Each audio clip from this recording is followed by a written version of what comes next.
Kashmir News Service presents. अस्सलाम वालेकुम everyone. KNS के स्पेशल सेशन में आपका इस्तकबाल है, जहां हम आपकी मुलाकात करवाते हैं वादी के कुछ सोशल और पॉलिटिकल फेसेस से और रोशनी डालते हैं उनकी ज़िंदगी के कुछ अनसुने और अनकहे पहलुओं पे। तो अपने इसी सिलसिले के चलते आज हमारे साथ जो बात करने के लिए मौजूद है वो है chairman Chaudhary group mister Shaukat Mohammad Chaudhary. तो सर, सबसे पहले KNS में आपका इस्तकबाल है। शुक्रिया जी। सर, हम जानना चाहेंगे, हम शुरुआत करते हैं शुरू से कि आपकी पैदाइश कहाँ से हुई, आप बेसिकली है कहाँ से? देखिए, हमारी फैमिली, माय ग्रैंडफादर 47 से पहले यहाँ पर आबाद हुए। Basically we are from Pakistan और लाहौर से थे, और हमारा बिजनेस हार्टिकल्चर था। तो उन दिनों यही रूट होता था, लाहौर, रावलपिंडी एंड कश्मीर का। तो मेरे फादर यहाँ पे 47 में आए। मेरी पैदाइश यहीं पे हुई है और मेरी एजुकेशन यही हुई है, यहाँ पे हुई है। मैंने बेसिकली आई एम इंजीनियर, तो मैंने यहाँ के रीजनल इंजीनियरिंग कॉलेज से इंजीनियरिंग पास की है सिविल में। फर्दर स्टडीज इंजीनियरिंग के बाद तो उसके बाद मैं अपने बिजनेस में आ गया। तो बिजनेस के हवाले से अगर जानना चाहेंगे कैसे सेटअप हुआ, जो आपका ये एम्पायर है, ह्यूज एम्पायर, कैसे सेटअप हुआ, कैसे शुरुआत हुई इसकी? देखिए, हमारा बेसिक बिजनेस जो था वो तो हार्टिकल्चर था। तो शुरू में मैं अपने जो फैमिली बिजनेस था उसमें चला गया, और मैंने एक उन दिनों इंट्रोड्यूस किया कि चेरी हमारे यहाँ पे होती है, बड़ा परेशेबल हमारा एक फ्रूट है और ये बाहर नहीं जा पाता, और अगर इसकी रीच है तो ये सिर्फ दिल्ली तक जाती है।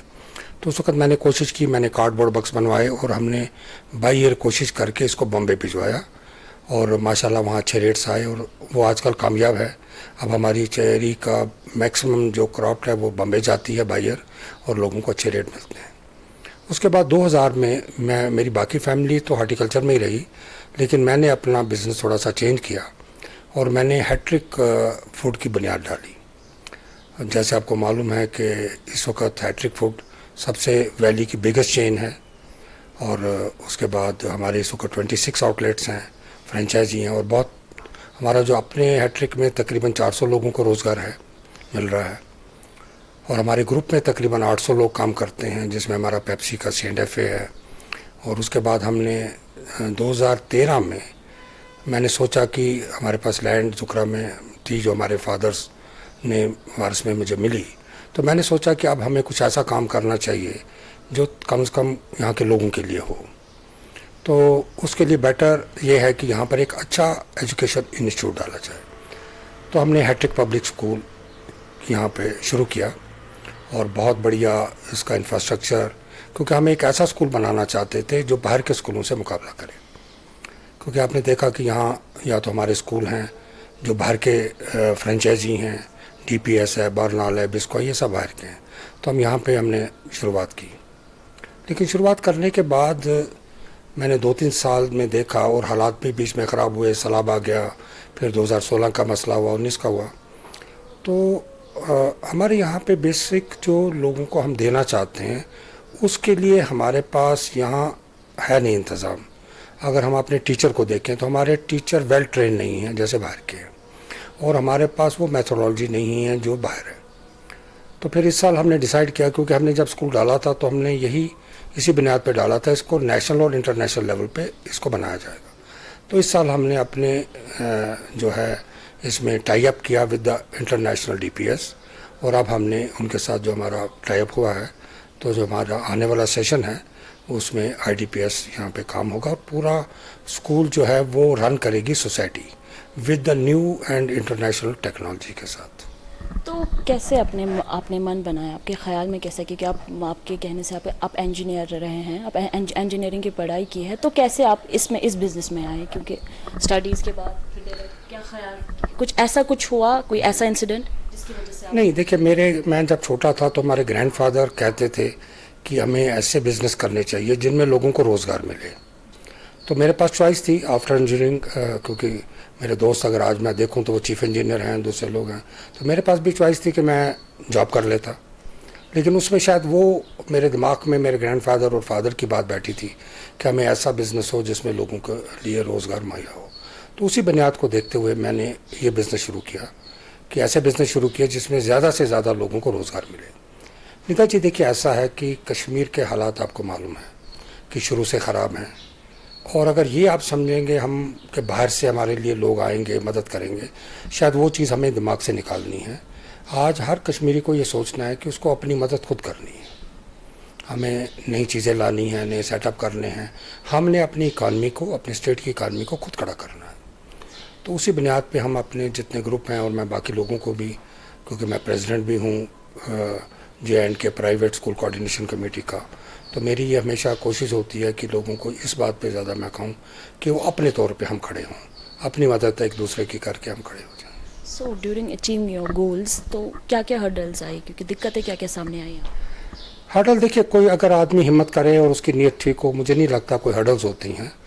लेकिन मैं जैसे स्कूल की बात करूं तो हमने असल में हमारा हैट्रिक फूड ब्रांड इतना पावरफुल था, तो जब भी हमने स्कूल हैट्रिक डाला तो वो हमने देखा कि जब भी हैट्रिक स्कूल की बात होती थी तो लोग उसको हैट्रिक फूड की तरफ ले जाते थे, क्योंकि that brand was very strong. और दूसरी चीज़ है कि हम वो चीज़ें नहीं दे पा रहे थे, हमारे पास रिसोर्सेज नहीं थे वो, कि हम इतनी बढ़िया जो क्वालिफिकेशन सिस्टम जो है वो लेके आए।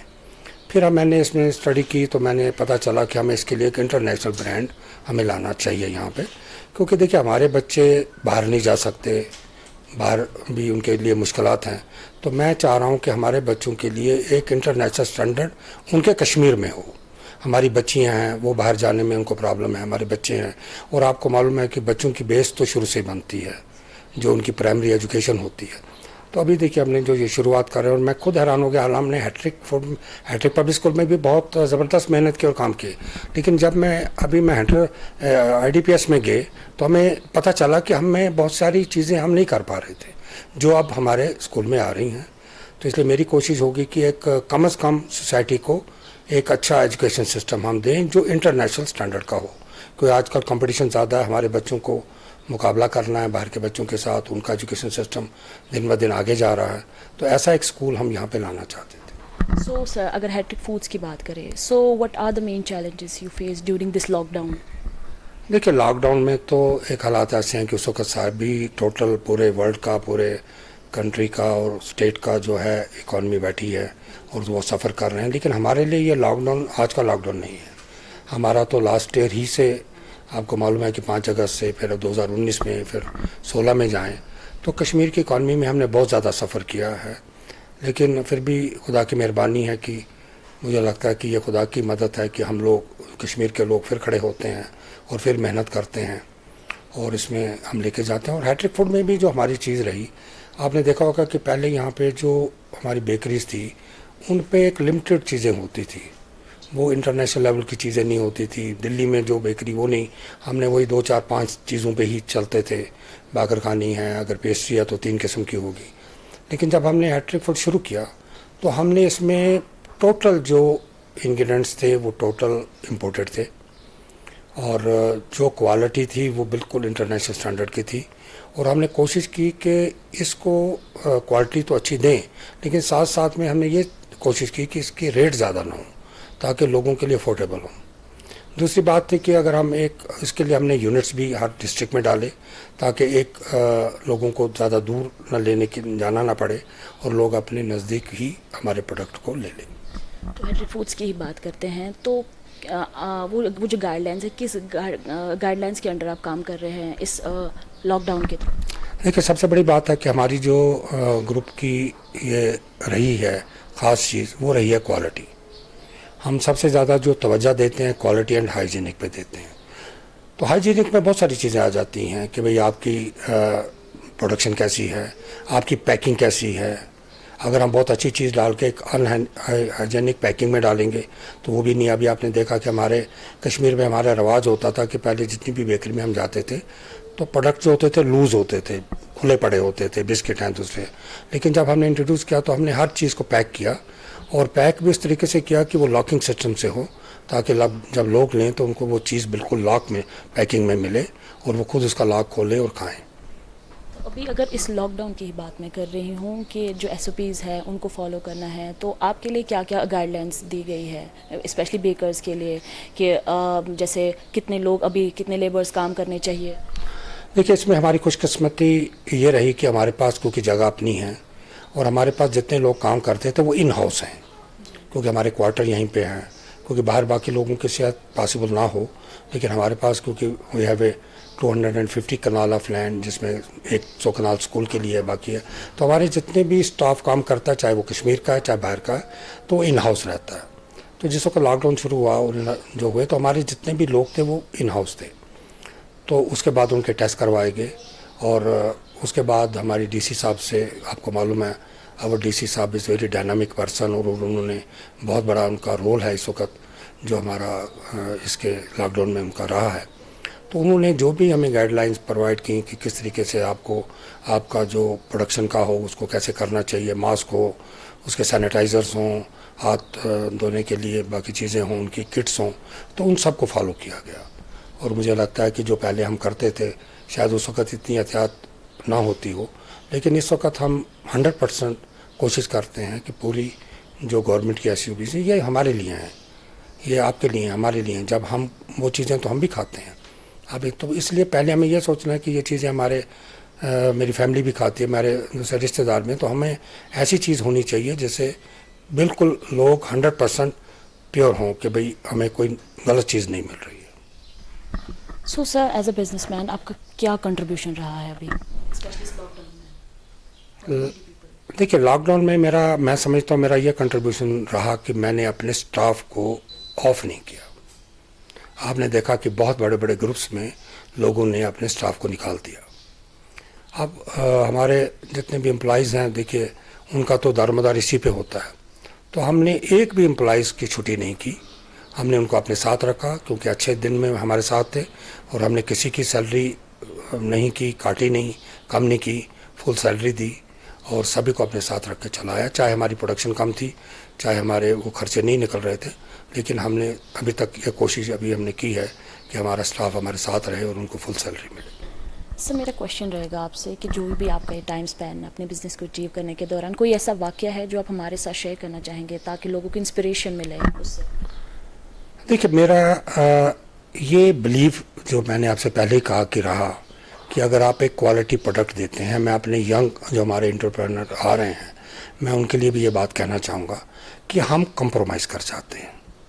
जब हमें लगता है कि हमारे प्रॉब्लम्स हैं तो हम अपनी क्वालिटी में, अपनी सर्विस में कंप्रोमाइज़ करते हैं। मुझे याद है कि एक बार जो इंडिया में पूरे एक दूध का बरहान आया और दूध मिलना मुश्किल हुआ और मक्खन नहीं मिल रहा था, तो हम केक हमें बनाने थे और हमारे पास वो केक के लिए मक्खन ज़रूरी था। तो मेरे पास मेरा शेफ़ आया, उसने कहा कि जी ऐसा कोई आप बताइए क्या करना है, तो मैं इसको दूसरी चीज़ों से भी बना सकता हूँ, रिफाइन से या दूसरे से। मैंने कहा कि नहीं, अगर हम बनाएंगे तो हम उसी बटर से ही बनाएंगे जो उसमें यूज़ होता है, नहीं तो नहीं बनाएंगे। उसके बाद हमने कोशिश की, हमने बॉम्बे कॉन्टैक्ट किया, इम्पोर्टेड वहाँ से मक्खन मंगवाया, तो ये मुझे वाकई एक नज़र आया। और हमारे कस्टमर जो हैं उन्होंने कभी इस पर एतराज़ नहीं किया कि हमारे रेट्स क्या हैं, हमारे रेट क्या रखते हैं। उन्होंने हमारी क्वालिटी को आज तक अप्रिशिएट किया।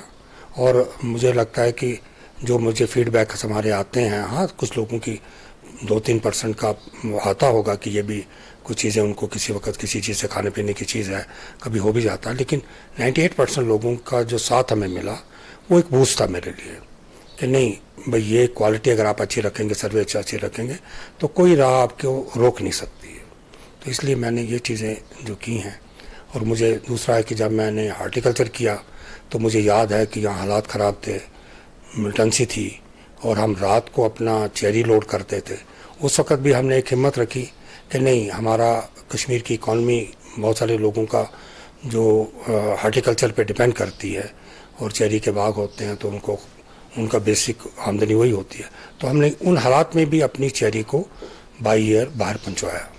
सो sir, before ending this session आपकी मैसेज क्या रहेगी?